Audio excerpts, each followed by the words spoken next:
We can't come. Mom's fine. My wife is hosting a birthday party and we can't just walk out on our guests. Those were Isaac's exact words to the doctor when he was told I was dying. Actually dying. My heart had stopped 3 times in the ambulance, and my 42-year-old son still chose Mayla's appetizers over his mother's life. Now I lie here, connected to machines that are forcing my heart to keep going, staring at the ceiling of this freezing hospital room. It's 2 a.m., and I am completely alone. The heart monitor beeps unevenly, a constant reminder that any beat could be my last, while my sons are just 30 minutes away, raising champagne glasses. The sharp smell of disinfectant burns my nose, mixing with the metallic taste that's been in my mouth since I woke up from emergency surgery. My hands shake every time I try to move, and it isn't just the medication. It's the rage flooding my body like venom. "Mrs. Stone, please try to rest," whispers Fiona, the night shift nurse. She's about the age of my daughters-in-law, yet her eyes hold more compassion than I've seen from my own family in years. "The most important thing is for you to stay calm," the doctor told me. Calm? How am I supposed to stay calm after learning that, to my own children, I matter less than a party? Dr. Miller's voice still pounds in my head. I told them clearly this could be her last night. The heart attack was severe. They need to come now. Benjamin's response hurt even more than Isaac's. "Doctor, can't this wait until tomorrow? Diana planned this weeks ago and the guests are already here." My mom is strong. She always recovers from everything. That sentence keeps replaying in my mind like a cruel echo. Yes, I always recovered. I recovered when their father walked out 25 years ago, leaving me with 2 teenagers and a mountain of debt. I recovered when I worked 3 jobs just to put them through private college, scrubbing office floors at dawn, serving tables at a diner all day, then sewing clothes until my eyes burned late into the night. My fingers still carry the tiny scars from those needles. I recovered when I sold my little greenhouse, the one with the garden where they played as children, to help Isaac with the down payment on his home. "It's only temporary, Mom. I'll pay you back in 2 years. 8 years have passed. Nothing. I recovered when I handed Benjamin my entire life savings, $28,000 I saved penny by penny for decades, for his business that crashed before it even began. "It's a safe investment, Mom. In 6 months, I'll pay you back with interest." 3 months later, the business was gone, along with my future security. I recovered when Mayla humiliated me at Christmas dinner last year, announcing in front of everyone that my olive green dress was not age-appropriate. I recovered when Diana declared my Sunday family dinners were too much work and takeout was easier. I recovered when the invitations slowly stopped, because you know how Grandma always wants to give her opinion on everything. But this is different. This isn't about money or being overlooked. This is about something I can't recover. The cold truth that when it truly mattered, when my life was hanging by a thread, they chose a birthday party over me. Dr. Miller's voice was grave when he told me. "Mrs. Stone, you suffered 3 cardiac arrests during transport.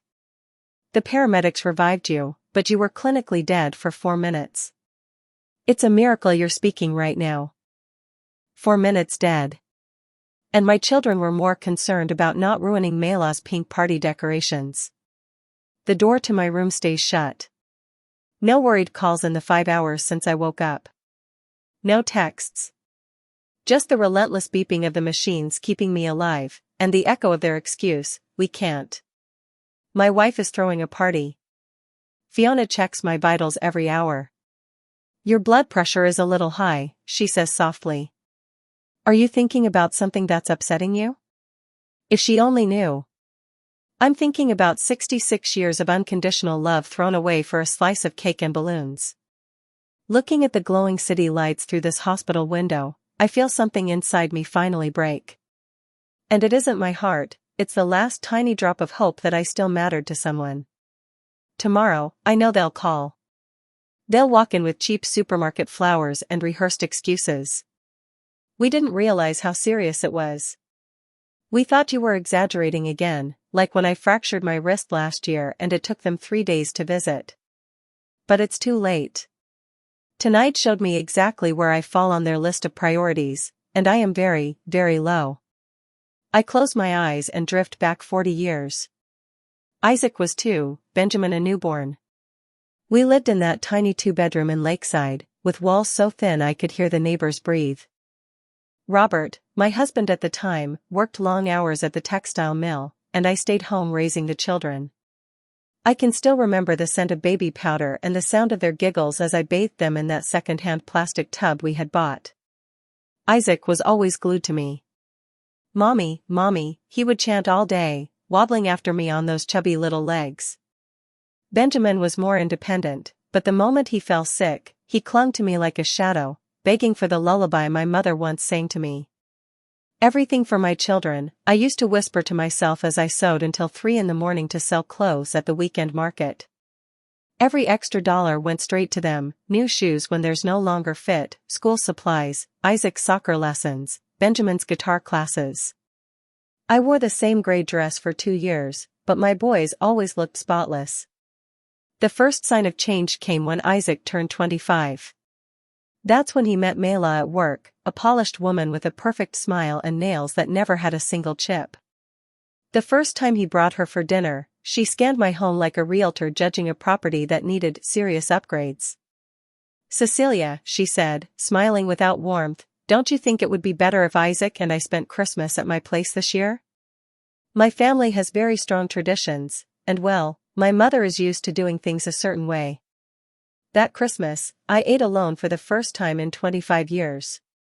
The turkey I had prepared sat untouched in the fridge for a week. When I asked Isaac how dinner was, he said, "It was amazing, Mom. Mayla's house is spectacular. The dining room looks like something from a magazine. And the food, her mom is such a great cook." As if my 30 years of cooking for him counted for nothing. Benjamin followed the same path 2 years later. Diana was different from Mayla, her manipulation was softer, more polished. She didn't push me away openly. Instead, she used little remarks that dripped slowly but steadily, until they collected into a puddle of self-doubt. "Oh, Cecilia, your red sweater is lovely," she would say with a sugary smile. "Very vintage, isn't it?" I always tell Benjamin that women our age need to update their style sometimes. Or when I made my famous lasagna, my signature recipe perfected over decades, she'd say, "It's good, mother-in-law, just a bit heavy for me. I prefer lighter, more modern food." Benjamin has gotten used to my cooking style. Family dinner invitations became less frequent. First it was, "Diana's not feeling well, just something intimate tonight." Then, "The kids have a lot of homework and need calm." Eventually, the invitation stopped completely. My neighbor Linda, who has known me all my life, told me plainly one afternoon over coffee, "Cecilia, dear, your daughters-in-law are pushing you away from your boys.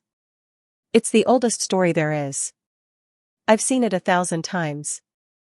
But I refuse to accept it. They're good girls, Linda. They just need time to adjust to the family." Adjust? They've been married for 5 years, Cecilia. They've had plenty of time to adapt. Linda looked at me with sad, knowing eyes. "They haven't adapted to you, they've adapted you into the grandma who only shows up for emergencies, and leaves quietly." She was right. Admitting it felt like swallowing glass. I had begun to feel like a visitor in my own children's lives. Our phone calls turned into cold, scripted exchanges. "Hi, Mom. How are you?" "Good. Us too." "Well, we'll call you later, we're busy." No warmth. No interest. Just obligation. But the hardest blow came 2 years ago when I sold my house to help Isaac. Mayla had found her dream home in an exclusive neighborhood, but they needed $100,000 for the down payment. "Mom," Isaac said, using the same soft, pleading tone he used as a boy when he wanted something. "I know it's a lot to ask, but this is our chance. It's an incredible investment. In 5 years, the value will double." So I sold my little greenhouse, the home where I had raised my boys, where their heights were still marked on the doorframe, where they took their first steps. I moved into a tiny apartment in a building with no elevator, but they got their dream home. The first time I visited, Mela greeted me with a tight smile, blocking the doorway like a bouncer. "Cecilia, what a surprise. You should have called first. We're expecting friends for dinner." She didn't invite me inside. I stood on the doorstep of the house I had helped pay for, feeling like a door-to-door salesperson who had shown up unannounced. "I just came to bring this," I said, handing her a homemade chocolate cake, Isaac's childhood favorite. "Oh, how thoughtful. But we're trying to eat healthier. Isaac is watching his cholesterol now." She held the cake like it was contaminated. That night, I cried myself to sleep. My son had health issues, and I learned about it accidentally, at the door of the home I sacrificed mine for. With Benjamin, the pain came differently, but just as sharply. He was always more direct, blunt, even. When his electronics import business started failing, he didn't sugarcoat it. "Mom, I need $8,000 to save the business. If I don't get it this week, I'll have to close and drown in debt." It was everything I had left. Every dollar earned at dawn. Every small amount I saved from my pension over 10 years. But he was my son, my baby, the child I once stayed up with through endless nights of fever. "I'll lend it to you, sweetheart," I said gently, "but I need you to sign a promissory note. Not because I don't trust you, just so everything is clear." Diana reacted as if I had slapped her. "A promissory note? Seriously, Cecilia? You'd charge your own son interest? What kind of mother does that?" In the end, I lent him the money without the promissory note. "He's your son," I told myself. "He understands what that money represents." 3 months later, the business collapsed. The $8,000 disappeared, along with years of sacrifice and the hope of a dignified old age. "Mom, that's how business works," Benjamin said casually. "Sometimes you win, sometimes you lose. At least I tried." As if my life savings were poker chips, rather than decades of sweat, early mornings, and quiet sacrifices. Now, lying here attached to machines in this freezing hospital room, I realize all those moments were leading to this one. This night when the mask finally fell, and I saw the truth laid bare, to my children, I am replaceable. The pain had started 3 days ago, during Sunday lunch at Isaac's house. It was my 66th birthday, though no one seemed to remember. Mela served a light salad and grilled chicken. Nothing like the joyful birthday feasts I used to prepare for them as children. "Mom, you look tired," Benjamin said, poking at his plate, eyes glued to his phone. "Are you sleeping well?" The truth was, I hadn't slept properly in weeks. A crushing pressure in my chest woke me every night at 3 a.m., as if someone was sitting on my ribs. But I didn't want to worry them. I didn't want to be dismissed as exaggerating, a word they had begun using for every illness I mentioned. "I'm fine, sweetheart. Just a little heartburn." Mela let out a dry, almost mocking laugh. At our age, Cecilia, the body doesn't process food the same way. I keep telling my mom to eat lighter, less spice, less fat. A 66-year-old body isn't the same as a 30-year-old's. That afternoon, as I was getting ready to leave, Diana arrived with news that shattered my heart without her even realizing it. Guess what? We finally set the date for my birthday party. It's this Wednesday at the Grand Plaza Hotel Ballroom. I've been planning it for months. Wednesday. My birthday had been on Sunday, and not a single person had mentioned it. But on Wednesday, they were going to celebrate Diana as if she were royalty. "It's going to be incredible," Diana went on, glowing with excitement. "I hired the best catering service in the city. There'll be live music, a theme decor, and more than 50 guests have already confirmed. Benjamin bought me this stunning gold dress. It cost $1,200. $1,200. More than I spend on clothes in 2 years." I stayed quiet, the pressure in my chest tightening as I watched my son beam proudly for spending in one night what keeps me afloat for half a year. "Of course you're invited, Mom," Benjamin added, but his voice had the stiffness of forced politeness. it's going to be a very elegant event. Diana invited some important people from work. The unspoken message was loud enough to pierce my heart. Come, but don't embarrass us. On Tuesday night, the eve of Diana's grand celebration, the pressure in my chest became unbearable. My left arm ached, nausea twisted my stomach, and I curled up in bed, trembling. I called Isaac at 11 p.m. Mom? What is it? We're watching a movie. My son. I feel really sick. There's a pain in my chest that won't go away. Did you take something? Chamomile tea? Maybe it's stress. You've been so tense lately about Diana's party.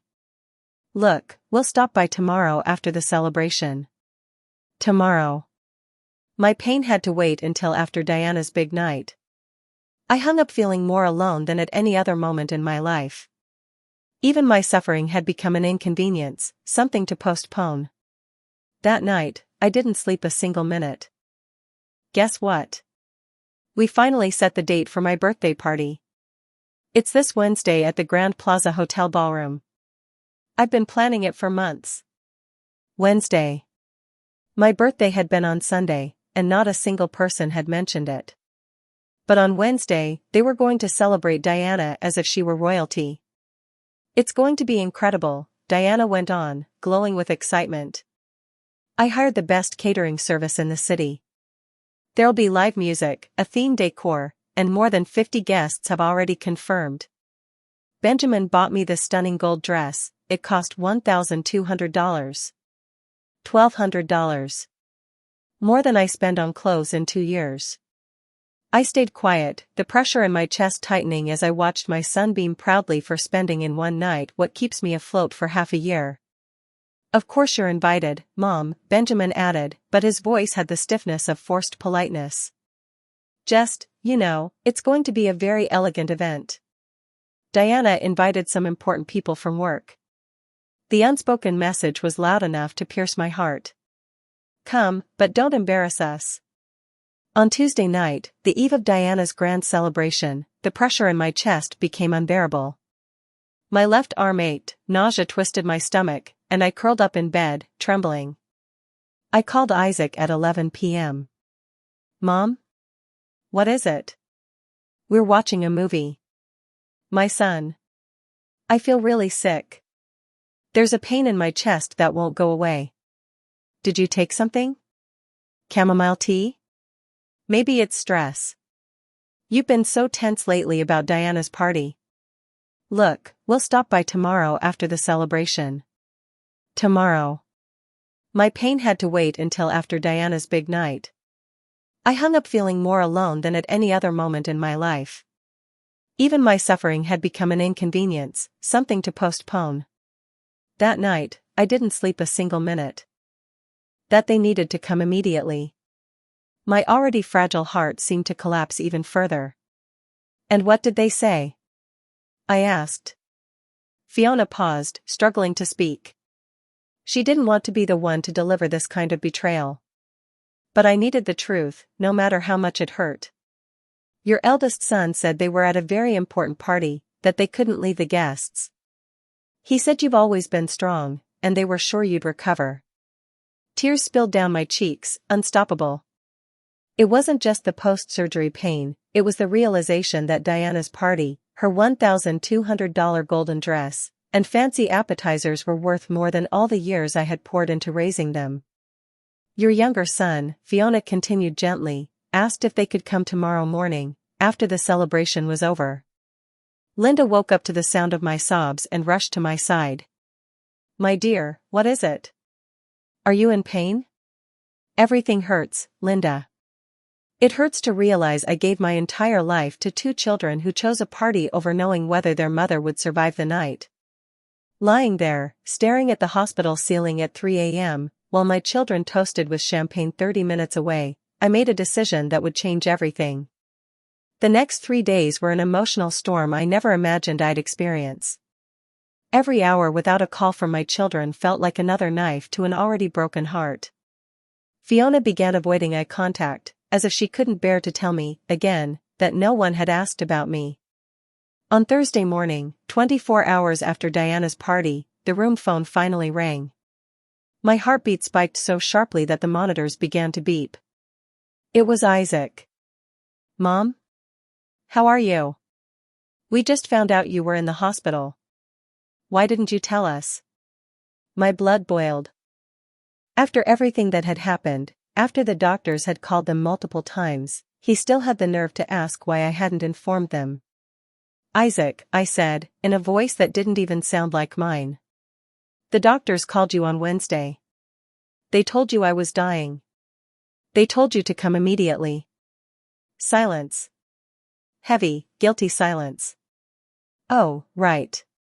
Well, Diana's party was very important. People came from far away. We couldn't just cancel everything. And besides, you've always been strong, Mom. We thought it could wait a few hours. A few hours. My life, my survival, could wait a few hours. Mom, don't be dramatic. You're fine now, aren't you? The doctor said the surgery went well. Look, we'll stop by on Sunday after lunch. Does that work? Sunday. 3 days away. Apparently even my first heart attack had to wait until after Sunday lunch. I hung up without saying goodbye. Fiona, who had been quietly rearranging medications to give me privacy, approached with concern. Mrs. Stone, your blood pressure just spiked. Are you all right? No, Fiona. I'm not. And I don't think I ever will be again. That afternoon, Benjamin arrived, but not alone. Diana walked in beside him, glowing with the pride of her successful celebration. She wore golden earrings matching her party dress, makeup flawless. I, in contrast, had greasy hair, a stained hospital gown, and tubes running from my arms. Mother-in-law. How are you? You gave us such a scare, Diana said with a smile that never reached her eyes. Benjamin told me everything. What terrible luck that this happened on the day of my party, right? Bad luck. As if my heart attack had been a deliberate attempt to ruin her big night. The party was incredible, she continued.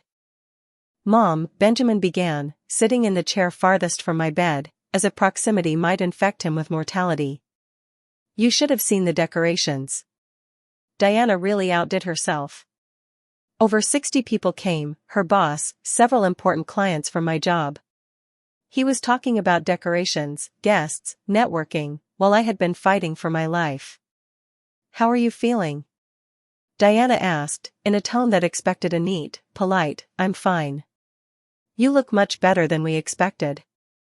Doctors are miracle workers, aren't they? I had 3 cardiac arrests, I said quietly, watching their reactions closely. I was clinically dead for 4 minutes. Benjamin shifted in his seat, uncomfortable, not with what I had endured, but with having to hear it. Well, but it's over now, Mom. The important thing is that you're alive and recovering. The important thing. I repeated the phrase slowly, feeling something inside me turn to stone. The important thing is that while I was dying, you were eating appetizers and laughing with your guests. Diana's expression hardened. Cecilia, it's not fair to make us feel guilty. We didn't know it was that serious. And anyway, what would we have done at the hospital? We're not doctors. It was better for us to stay where we could be useful, keeping things running. That party took a lot of work and money. Useful. Organizing a party was more useful than sitting beside a dying mother. Look, Mom, Benjamin said, trying to regain control of the conversation. Diana and I talked, and we've decided we're going to help you more. We can visit once a week, maybe Sundays after lunch. And if you need something urgent, you can call us, as long as it's not during work hours or when we have important commitments. Once a week. After lunch. As long as it didn't interfere with important commitments. It was in that exact moment. Looking at my youngest son speak to me as if I were a burden to be scheduled around, something inside me finally snapped. And it wasn't my heart this time. It was something much deeper, the last fragile thread of hope that somewhere, buried under years of love I had poured into them, there was still a trace of the children I raised. You know what? I said, in a calmness that didn't feel like mine. You're right. You shouldn't feel guilty. Both of them visibly relaxed, relieved that I seemed to be understanding their point of view. You shouldn't feel guilty, I repeated. Because to feel guilt, you need a conscience. And the two of you lost yours a long time ago. Diana's face hardened instantly. Cecilia, there's no need to be rude. We came to support you, even though we have 1,000 things to do. Support me? I let out a short laugh, hollow, humorless. You came to complete the bare minimum required to tell yourselves you visited the sick mother. To soothe your conscience just enough to sleep well tonight. Benjamin stood abruptly, offended. Mom, you're being unfair. We already explained why we couldn't come earlier. Diana's party was important for our future. We can't just drop everything every time you have a health issue. Every time I have a health issue. As if heart attacks were the flu I kept catching for attention. You're right, my son, I said, suddenly feeling a strange, icy calm wash over me. You can't cancel your lives, and I will never ask you to again. Diana's lips curled into a satisfied smile. She thought she'd won. I'm glad you understand, mother-in-law. It's important we all have healthy boundaries in family relationships. Healthy boundaries. What a polished, polite phrase for emotional abandonment. They stayed exactly 10 more minutes, talking mostly to each other about weekend plans, a trip they were considering next month, and a new rug Diana wanted for the living room. I sat there, silent, watching their lives move forward, so full, so busy, so untouched by the fact that I had nearly died. When they finally left, after a vague promise to come back soon, I remained with Fiona, and with the crushing weight of a realization that was rearranging everything inside me. Tears fell onto the paper, smudging the ink, but I kept writing. 66 years of unspoken truth demanded to be released. When your father abandoned us, I was 35, and you were 18 and 10. I was young. I was still beautiful. I had men who wanted to build a home with me. I had chances to start again, real, loving chances. But I chose to remain alone, to dedicate myself entirely to you. I didn't want another man to ever make you feel unwanted, in the way, or like a burden. I sacrificed companionship, the chance to have more children, the possibility of being loved as a woman, not just as a mother, because you were my entire world. I thought of Mr. Douglas, the widower who lived across the street, the man who brought me flowers every Friday for years. A kind, patient soul who knew the value of building something real. He waited for me, but I kept telling him I couldn't think about romance, my children needed me. He married someone else 5 years later. And I remained alone, raising you both. I continued writing. I worked 3 jobs for 8 years so you could study in private schools and colleges. I scrubbed offices from 4 a.m. to 7 a.m. I worked at the diner from 8 a.m. to 4 p.m. And then I sewed clothes from 6 p.m. to midnight. I slept 3 hours a day, Monday to Saturday. Sundays were for you. I washed your clothes, cooked your favorite meals, helped with schoolwork, took you to the park and watched you laugh. My hands ached as I wrote, but I needed to give those years their rightful weight, years I had minimized, excused, and hidden behind the words, a mother does what she must. Isaac. When you married Mayla, I sold our home, the little greenhouse where you learned to walk, where we celebrated Christmases filled with laughter, where your height was marked year after year on the kitchen doorframe. I sold it without hesitation because you told me it was your chance for a better life. I moved into a tiny apartment on the 4th floor without an elevator. But you got your dream house. I paused, wiped my tears, and continued. Fiona approached. Mrs. Stone, your blood pressure is rising. Are you all right? I'm fine, I whispered. For the first time in years, I actually was. Benjamin. When your business was collapsing, I lent you my life savings. $28,000 saved dollar by dollar over 10 years. Weekends spent selling pastries at the building entrance. Pennies of pension put aside in envelopes marked emergencies, medicine, old age. That money was my future, my only protection from becoming a burden. Yet I gave it to you instantly, because you were my son. The cruel irony struck me as I wrote. I sacrificed my security so you'd never see me as a burden, and now you see me as nothing but that. But none of this is what truly broke me. It wasn't the money, the house, the loneliness, or the sacrifices. It was what happened on Wednesday. While I was fighting for my life, heart stopped, body cut open, you were clinking glasses at a party. The doctors called you at 2 p.m. They told you my heart had failed. That I had suffered multiple cardiac arrests. That it might be my last night on earth. And your answer was that you couldn't come because guests had already arrived. A party. A birthday party with champagne and finger foods mattered more than the life of the woman who brought you into this world. The words blurred through my tears, but I kept writing. I needed this truth to exist on paper. I finally understood something I should have understood long ago. You don't love me. Maybe you cared when you needed me. But once you built your lives, once I was no longer useful, your love evaporated. Now, I am nothing but a social obligation, an inconvenience to fit into your schedule when guilt knocks on your door. My hand shook because I knew once I wrote the next lines, there would be no return. That is why I have made a decision that will change our lives forever. I will no longer live as a mother begging for crumbs of affection.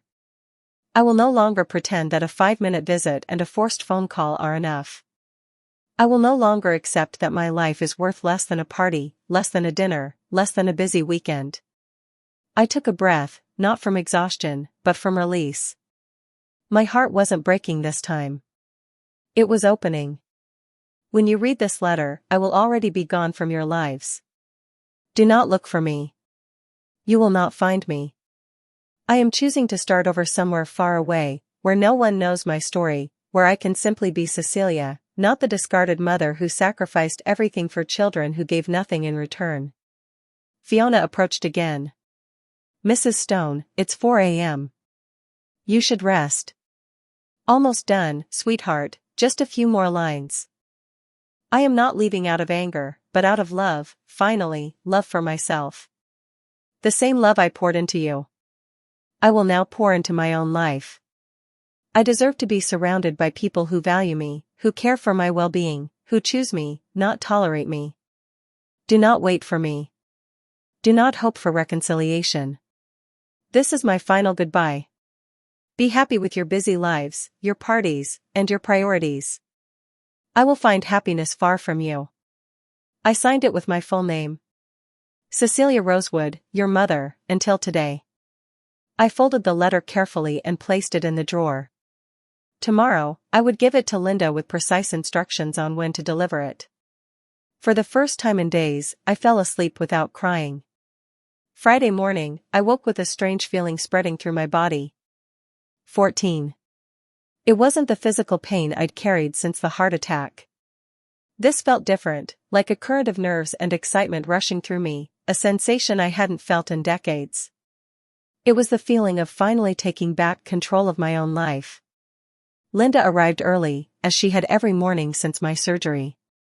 She carried a thermos of homemade coffee and that warm, genuine smile of hers, the kind that reminded me there are still people in this world who care without expecting anything in return. Good morning, sweetheart. How did you sleep? You look different today. Calmer. Linda, I need you to do something for me. Something important. Maybe the most important thing I've ever asked of you. She sat beside my bed, her expression turning serious. Tell me what you need, Cecilia. You know I'm here for anything. I handed her the letter I had written in the early hours of the morning. I need you to give this to my sons. But not yet. Wait until Sunday afternoon, after they visit. She held the envelope as if it contained something fragile and life-altering, because it did. What is this, dear? It's my freedom, I said with a smile that shocked even me. And I need your help with one more thing. I need you to help me disappear. Linda's eyes widened instantly with fear. Cecilia, what are you saying? You're not thinking of harming yourself, are you? Because if you are. No, I squeezed her hand gently. I'm not talking about ending my life, Linda. I'm talking about beginning it. I'm talking about starting over, far away from here. Far from children who don't value me. Far from a city that only reminds me of how much I gave, and how little I received. Then I told her everything. The plan had come to me with a clarity I hadn't felt in years, as if my mind had been secretly preparing for this moment, my own escape. I have money saved in an account the boys don't know exists. It's not a fortune, but enough to start again, $8,000 I've quietly tucked away from my pension over the last 3 years, after Benjamin destroyed my savings with his failed business. It's at the National Bank, under my name only. Linda listened, torn between concern and admiration. But where will you go? Do you have family anywhere else? I have a cousin in Dallas, Hope. We haven't spoken in 5 years, but she lives alone in a large house she inherited from her husband. I'm going to write to her. She always admired my strength. I know she'll take me in until I find my footing. Hope had always been different from the family, independent, child-free, with a wild sense of confidence I used to envy. On the few occasions we spoke, she hinted that if I ever needed a fresh start, her home was open to me. The plan is simple, I continued. Sunday will be the last time my children see me. After they leave, you'll help me walk out of this hospital. No formal discharge, I'm just leaving. I'll place the letter on my bed and disappear. And your things? Your apartment? Linda asked softly. I already spoke to Fiona. Her sister is a lawyer, she'll help me with the power of attorney. You'll handle everything. Sell the furniture, keep whatever you want, use the money to finish the rent. I never liked that apartment anyway. Too small. Too lifeless. Linda sat in silence, absorbing the weight of what I had shared. Cecilia, are you truly sure about this? This is a big step. Once you go, coming back won't be easy. 15. I don't want to come back, Linda. That's exactly the point. I want my children to finally understand what abandonment feels like. I want them to know what it is to search for someone you love, and realize they're gone. I want them to live with the knowledge that they lost their mother because a party mattered more than her life. The words flowed out of me with a calm, razor-sharp certainty that even startled me. It felt as if years of silent suffering had been building toward this moment of clarity. Besides, I continued, I'm 66. If I'm lucky enough to reach 80, I have 14 years left. Am I really going to waste them begging for scraps of attention from children who treat me like a chore? Or am I going to use them to see new places, meet new people, maybe even find the love I never allowed myself to have? For the first time since I began sharing my plan, Linda smiled, warm, proud, and a little emotional. You're right, sweetheart. You have every right to seek happiness. And if they can't give it to you, then yes, you need to find it somewhere else. Exactly. And I need one more promise from you, Linda. When my children come to you after reading the letter, when they panic, cry, and beg to know where I am, I need you to tell them that you don't know. Because you truly won't. I won't tell you my address in Dallas until I'm settled, and certain I don't want to be found. Linda nodded firmly. I promise, Cecilia. But I want one thing in return, you must keep in touch. Call me once a week, so I know you're safe and all right. Of course. You're the only real family I have. You're the sister I never had, the only person who genuinely cares about my well-being. We spent the rest of the morning ironing out every detail. Linda would contact Fiona's sister for the legal paperwork. I would call my cousin Hope from the hospital phone to explain everything. We planned when to withdraw the $8,000 and convert it into cash for the trip. You know what the saddest part of all this is? I told Linda as we finalized the last steps. I'm more excited about beginning this new life than I've been about anything in the last 10 years. I feel like a teenager running away from home. Only this time, I'm not escaping strict parents, I'm escaping ungrateful children. It's not sad, Linda said softly. It's freedom. You've spent your entire adulthood living for everyone but yourself. It's time to live for you. That afternoon, I called Hope from the hospital's landline. Her voice sounded surprised, but genuinely delighted. Cecilia. What a wonderful surprise. How are you, cousin? Hope? I need to tell you something important. I'm going through a very difficult time with my children and I need a drastic change. Is your offer from years ago, the one about coming to stay with you in Dallas, still open? She didn't pause for even a heartbeat. Of course it is. This house is far too big for just me. I would love the company. What's going on? Are the children all right? My children are perfectly fine, I answered, unable to hold back the bitterness. So fine, they no longer need their mother at all. I'll explain everything when I arrive. I just need to leave here as soon as possible. Then come whenever you're ready. Your room is waiting for you, for as long as you need. When I hung up, it felt as if I had just booked my one-way ticket to freedom. Sunday arrived faster than I expected. I woke at 6 a.m. with a mix of nerves and excitement swirling in my stomach. It was my last day as Isaac and Benjamin's mother. Tomorrow, I would simply be Cecilia, a free woman beginning again. Fiona noticed my jitteriness as she checked my vitals. You seem nervous today, Mrs. Stone. Something on your mind?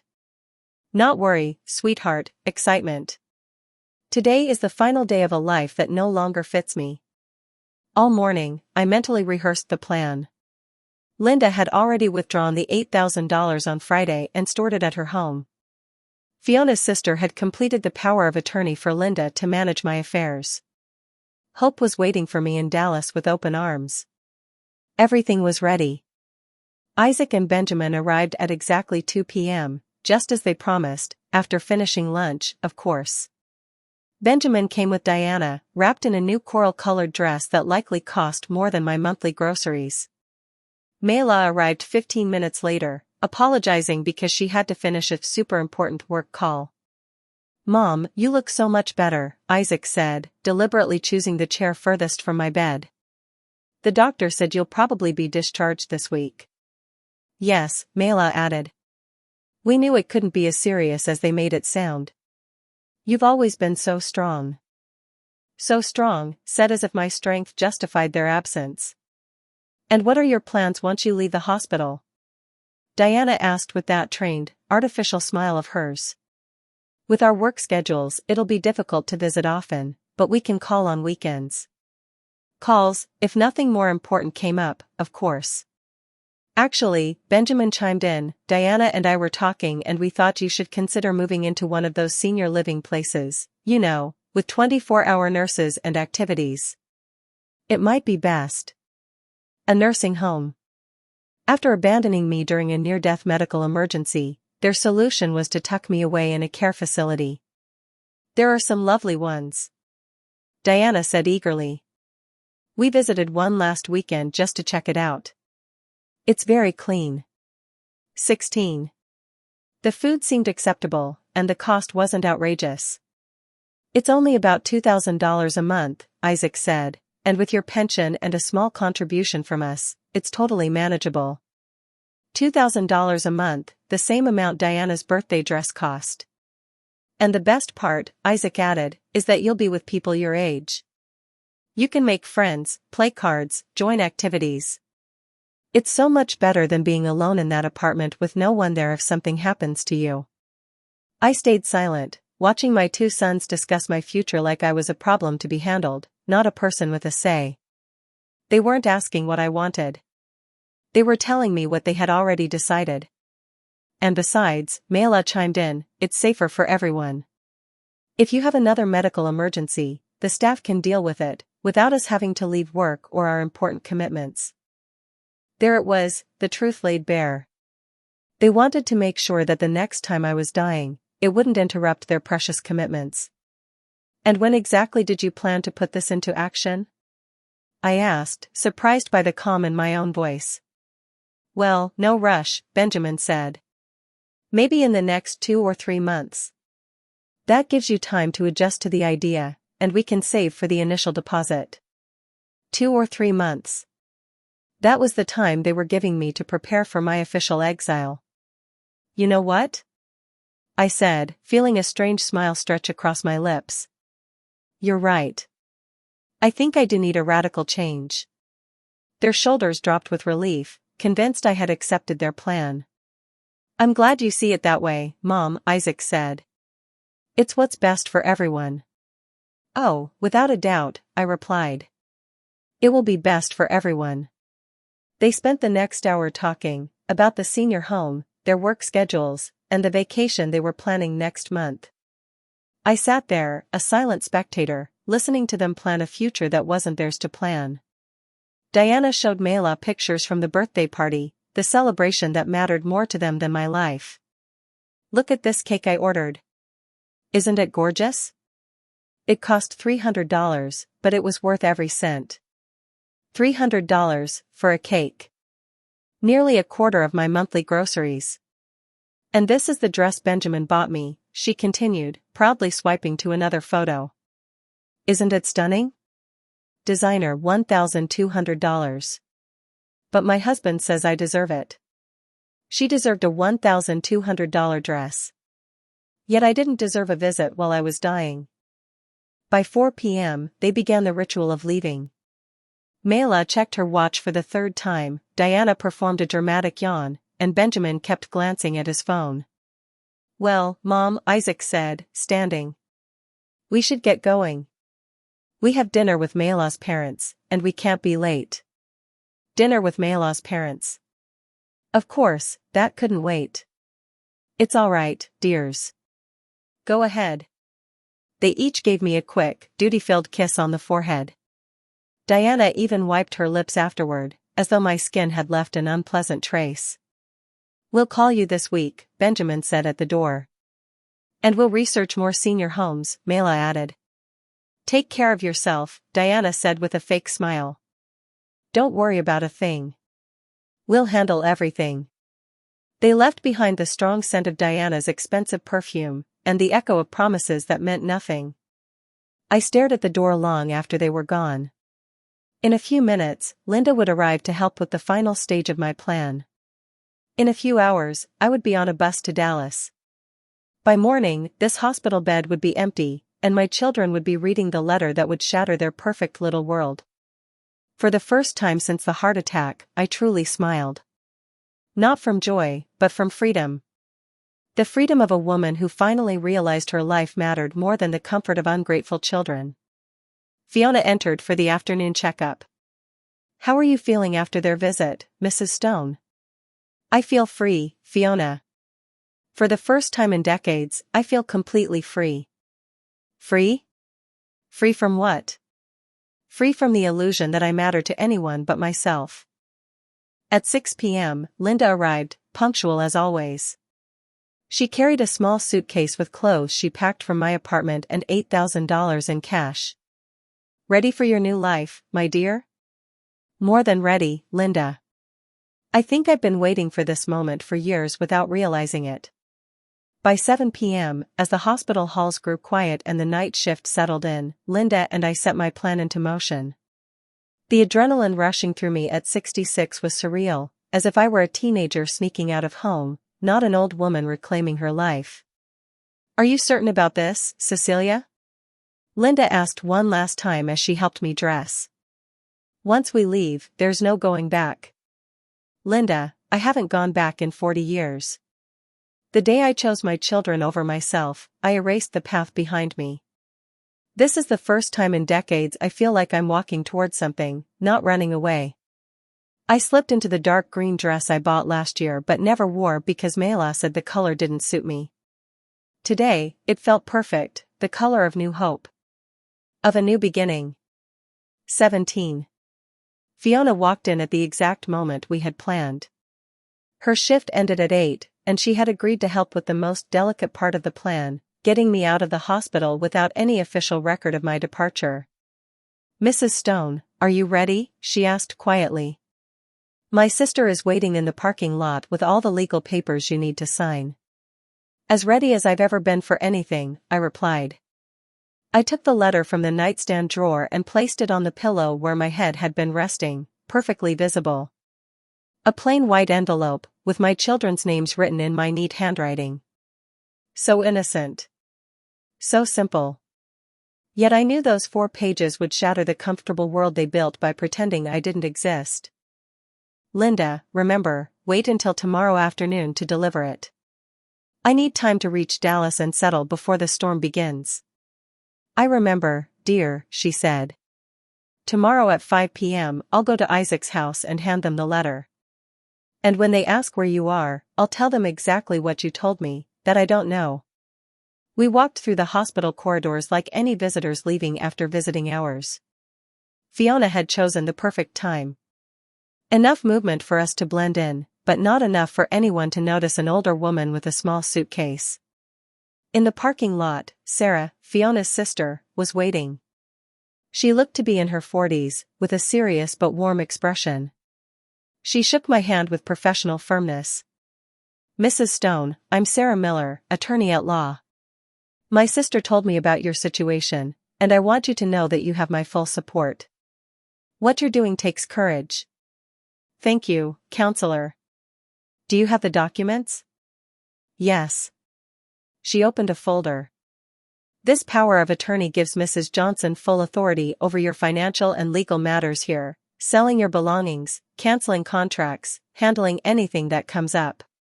And this document confirms that you are mentally competent and making this decision with full awareness of its consequences. I signed the papers under the yellow parking lot lights, feeling that with each signature, I stepped further away from my old life, and closer to freedom. And if my children try to claim I'm mentally unfit? I asked. Impossible, Sarah said with certainty.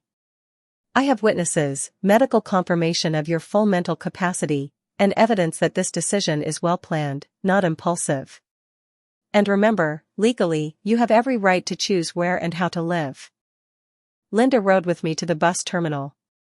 The taxi ride was silent, both of us lost in our thoughts. Once there, I bought a ticket for the night bus to Dallas, leaving at 10 p.m. It's a 12-hour trip, the employee said. Arrival at 10 a.m. tomorrow. Perfect, I thought. By the time my children received the letter, I would be 400 miles away, starting a new life. Cecilia, Linda said in the waiting room, I am so proud of you. Not many women your age would have the courage to begin again. I'm not starting from nothing, Linda. I'm starting with 66 years of experience, $8,000, and the certainty that I deserve more than scraps of attention. When the bus was called, we hugged, like sisters forged through years of loyalty. Take care, my dear. Call me when you arrive, so I know you're safe. I'll call every week. You're the only real family I have, the only person who has ever cared about my well-being. I boarded the bus with my small suitcase and a heart full of something I hadn't felt in years. Not happiness, something richer. Recovered dignity. I found my window seat and, as the bus pulled away from the city I'd lived in all my life, I took out my phone to send one final message to my children.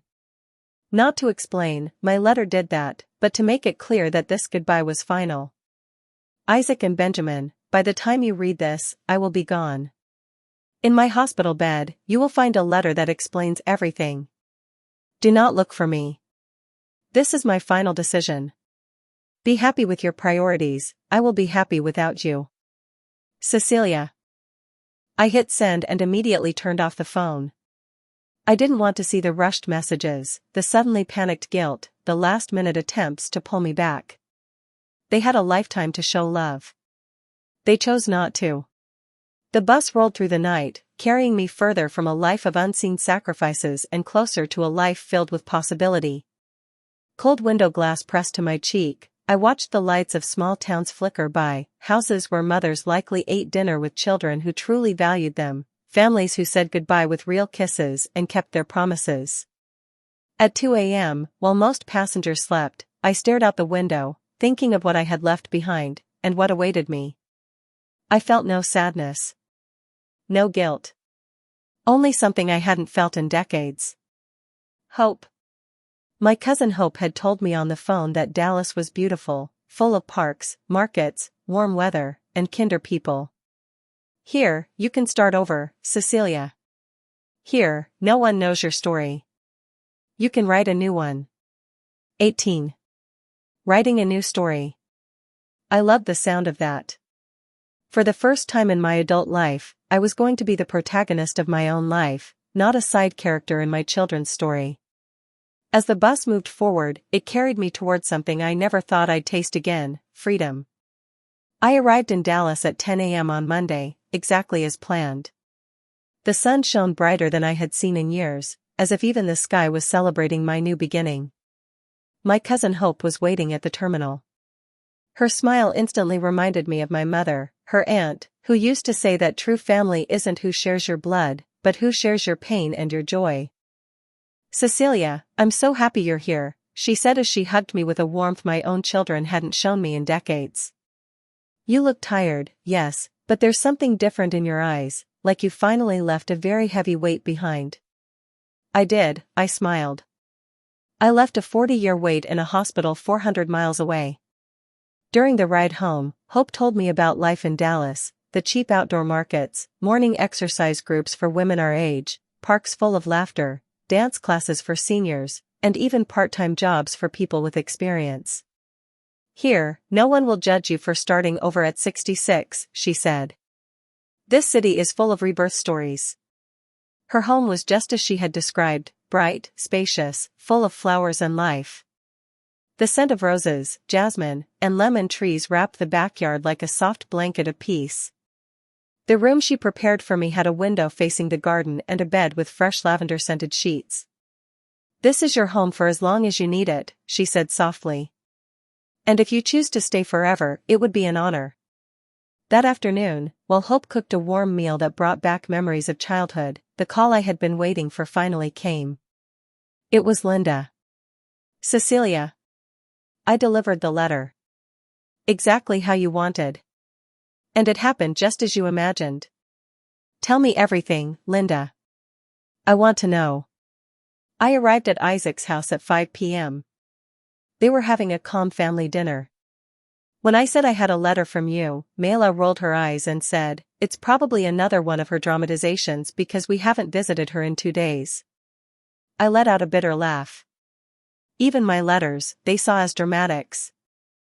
But when Isaac started reading, his entire face changed. Cecilia, he went white. He read it aloud, and suddenly the room went silent. When he finished, Diana screamed, this can't be real. Mothers don't abandon their children. Benjamin immediately grabbed his phone and tried calling you. And when they asked where I was? I told them the truth, you didn't tell me. Isaac got furious. He shouted that it was impossible I didn't know, but I didn't break. How did they look when you left? Destroyed. But it wasn't sadness, it was panic. The panic of losing something forever, and knowing it was their fault. That night, lying in my new bed in a new city, with Jasmine drifting through the window, my phone filled with missed calls and messages. I didn't reply, but I read every word. Mom, please call us. We can talk about this. Isaac. Cecilia, this is ridiculous. Mothers don't just disappear. Mayla. Mom, I know you're upset, but this is extreme. Come back and we'll fix it. Benjamin. Mother-in-law, I think you're overreacting. We love you, we just have busy lives. Diana. The messages kept coming for days, first defensive, then desperate, then begging, then accepting. Mom, I went to the hospital. They said you left without discharge. This is dangerous. Please at least tell us you're safe. Isaac. Cecilia, you're right about many things. We can change. Please come back. Mayla. But it was too late. 40 years too late. 3 weeks into my new life in Dallas, I had a routine that filled me with a peace I had never known. Morning walks with women who treated me like an old friend. A part-time job at a boutique, where my experience was valued. Afternoon painting classes, something I had always dreamed of but never allowed myself, because I was busy sacrificing my dreams for others. You look 10 years younger, Hope said one day as we painted in the garden. It's amazing what freedom does for a woman. She was right. I felt reborn. It was as if my 66 years had been a long preparation for the life that was finally mine. A month later, I met Mr. Harrison in dance class, a 70-year-old widower with kind eyes and a gentle laugh. Nothing romantic, just companionship, the presence of a man who respected me, listened to me, valued my thoughts and time. I don't know what brought you to Dallas, he told me once, but I hope it was something good. Because your arrival has definitely been good for us. My children's messages slowly shifted, from desperate to pleading, pleading to angry, angry to resigned. The last one came a week ago. Mom, if this is what you want, we respect it. We just hope you're safe and happy. We realized many things since you left. You were right about everything. We hope someday you can forgive us. Isaac. Forgive them? Maybe someday. Forget? Never. And return? Absolutely not. 6 months after arriving, as I drank coffee in the sunny garden, I thought about all I had gained by losing my children. I had gained dignity, self-respect, friendships, new experiences, and the chance to live my final years on my terms, not as a burden or an afterthought. Linda called for our weekly chat. You sound happier every time I hear your voice, she said. I am. Yesterday, I enrolled in a literature course at the university. Imagine, at 66, I'm studying something I always loved but never had the chance to pursue, because I was too busy raising children who never valued me. That makes me so happy, Cecilia. As for my children, I only saw their lives from afar on social media. The parties, the celebrations, the important events. The difference now was simple. I no longer had to pretend I cared. That night, writing in my diary, I reflected on the bravest choice of my life. There had been lonely moments, moments where I missed the fantasy of a loving family. But they were becoming fewer, replaced by the satisfaction of living for myself. Dear Diary. Today I turned 67. It is the first birthday I celebrated without waiting for my children to call, without feeling disappointed. Hope organized a small gathering with friends from the park. For the first time in decades, I felt genuinely loved. This is the life I deserve. This is the life I should have always had. I closed the diary and looked at the moonlit garden. Tomorrow would be another day of this new life. Another day of freedom. Another day of simply being Cecilia. Not the abandoned mother. Not the self-sacrificing woman. But a complete woman living on her own terms. And for the first time in 40 years, that was more than enough. If you enjoyed my story, you can support me with a super thanks so I can write more stories like this. Thank you in advance. What about you? What would you do in Cecilia's place? Share your thoughts in the comments, I'm genuinely curious to know your perspective. And tell me where you heard this story. If you want more life stories like this, like the video and subscribe to my channel, many more are waiting. Big hugs, and see you in the next one.